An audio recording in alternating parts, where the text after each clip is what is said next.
বিসমিল্লাহির রহমানির রহিম। হে সমস্ত জগতবাসী, আজ আমি মোহাম্মদ শামীম আলী চিশতি আপনাদের সামনে উপস্থিত হলাম কিছু আলোচনা নিয়ে। সে আলোচনাগুলো হলো, দেখুন, যেমন একটা স্তরের মানুষে বলতেছে কাম ক্রোধ ভালো না, আর আমি বলবো কাম এবং ক্রোধ এই দুইটি জিনিস মানুষকে মহাজ্ঞানীতে পরিণত করে। আবার এই কাম ক্রোধ মানুষকে জাহান্নামে নিয়ে ছাড়ে। তাহলে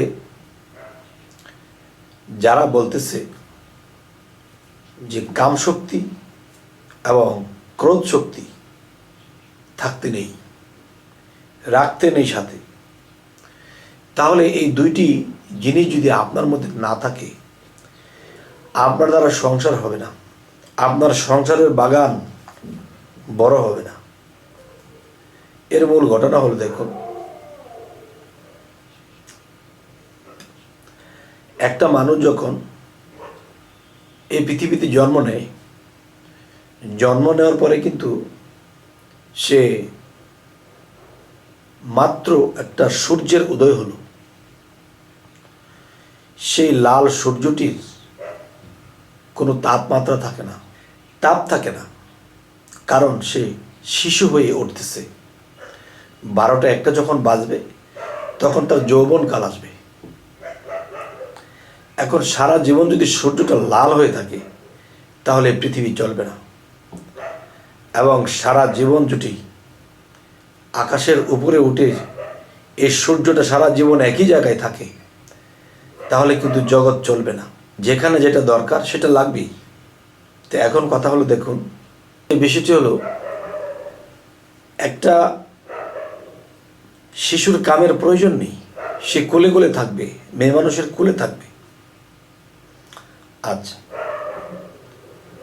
একটা পুরুষ মানুষের যখন এই কাম ক্রোধ থাকবে, তখন এই কাম ক্রোধ নিয়ে তখন কামের বশে যদি সে মানুষের ক্ষতি করে, নারীদেরকে নষ্ট করে, বিভিন্ন খারাপে লিপ্ত হয়, তখন এই কাম তাকে জাহান্নামে নেবে যদি সে সংযত না হয়।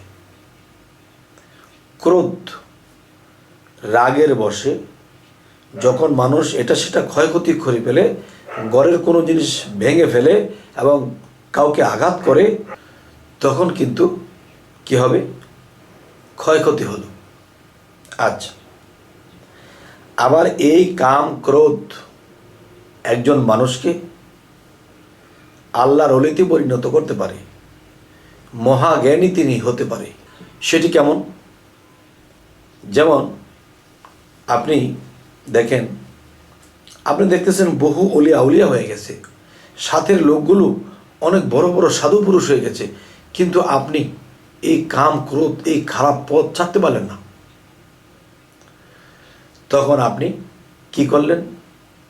তওবা করলেন একজন অলির মাধ্যমে, এবং তওবার পরে আপনার কামকে স্টপ করে দিয়েছেন। আচ্ছা, এবং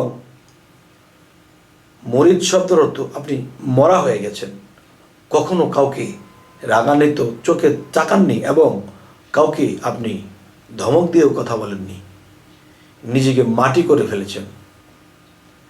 আপনার মধ্যে কিন্তু রাগ আছে, কিন্তু সেই রাগকে কন্ট্রোল করেছেন ত্যাগের মাধ্যমে, তওবার মাধ্যমে, সাধনার মাধ্যমে। এবার আসি, আপনার মধ্যে কাম আছে, কিন্তু এই কামটাকে আপনি ত্যাগের মাধ্যমে, সাধনার মাধ্যমে এবং তওবার মাধ্যমে আপনি মন থেকে বাদ দিয়েছেন।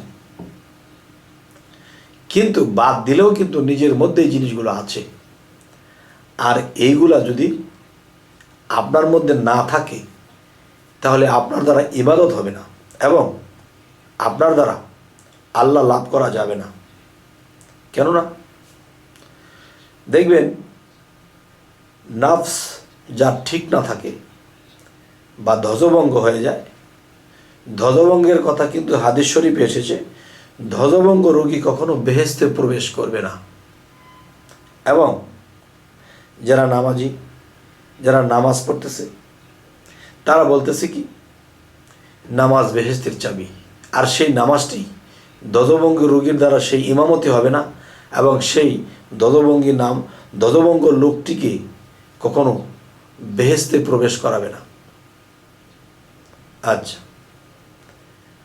এখন আমি বলবো যে এই কাম ক্রোধ মানুষের মধ্যে যখন থাকে তখন সে নষ্ট হয়ে যায়, জাহান্নামে চলে যায়।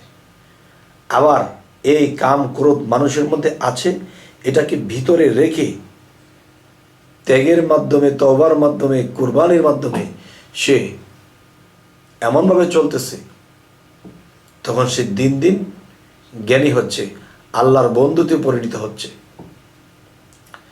তাহলে এই কাম ক্রোধ মানুষকে জাহান্নামেও নেয়, আবার এই কাম ক্রোধকে সাথে রেখে নিজের চরিত্রকে ঠিক করে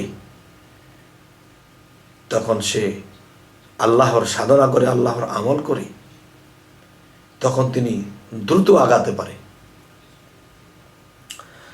আচ্ছা, তাহলে একটা কথা হলো কি, যে সে কাম ক্রোধ ভিতরে রেখে কেন ইবাদত করতে হবে? সেই কাম ক্রোধকে কেন তাকে আমার মধ্যে রেখে লালন পালন করে কেন আমাকে ইবাদত করতে হবে?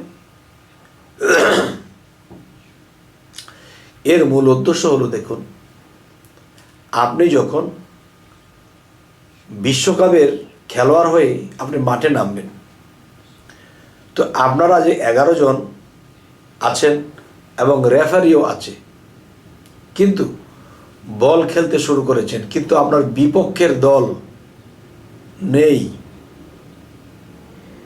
শুধু আপনারাই 11 জন, ওই পাশের প্লেয়ার নেই, আর এই ফাঁকে গোল দিয়ে দিয়েছেন।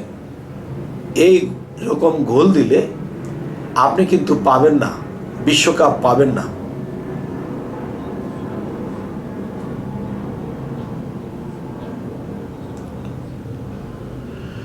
আপনি এই বিশ্বকাপটি তখনই পাবেন যখন দুই পক্ষের দল খেলতে শুরু করবেন আইনের গতিতে। তখন কি হবে? তখন দুই দলের মধ্যে যেই দল বেশি গোল দেবে সেই বিশ্বকাপটা পাবে।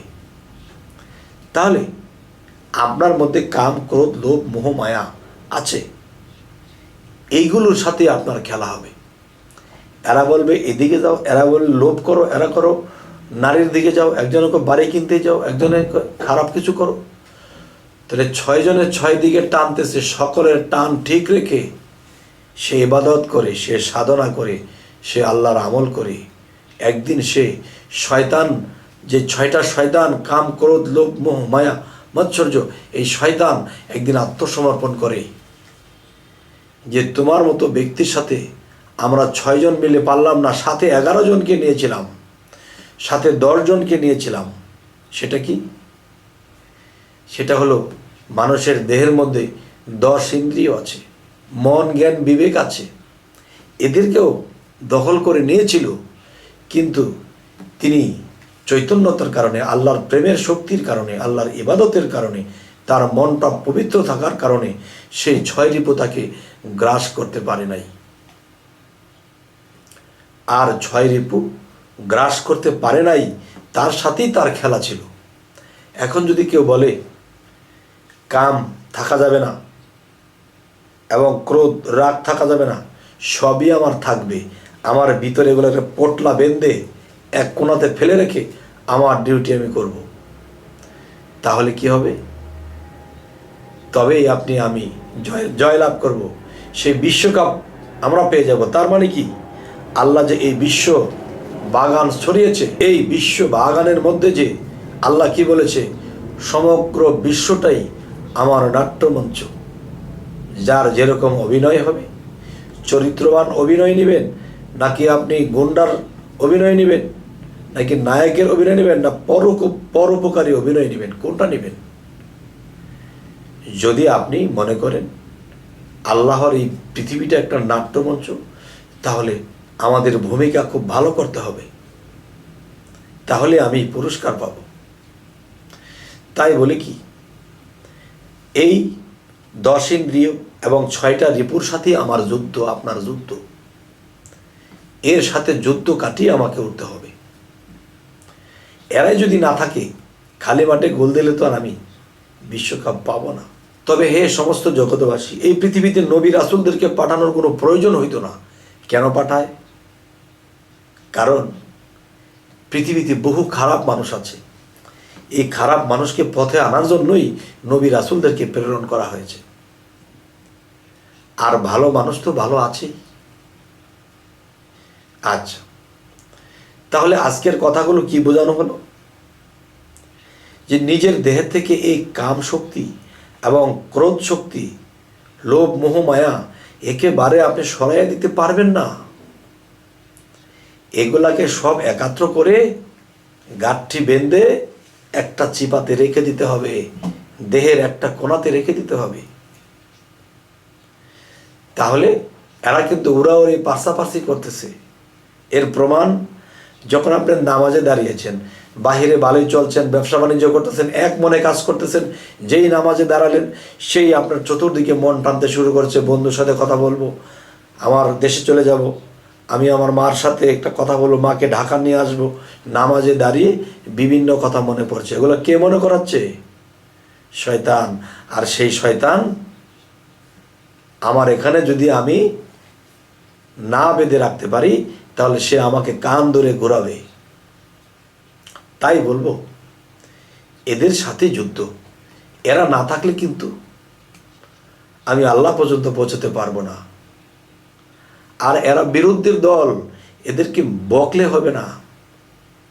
এরা একসময়, এদেরকে যখন আয়ত্ত করে নেব, তারা বন্ধু হয়ে যাবে, তারা আর বিরোধ করবে না। তবে যাই হোক, এই সমস্ত জগতবাসী, আজকে যে কথাগুলো বলতে চেয়েছি, দেখা যায় এই কথাগুলো অনেকেই জানেন, বোঝেন, তবুও বললাম কেন? যে নাফস বা কামশক্তি মানুষকে নিচে নিয়ে যায়।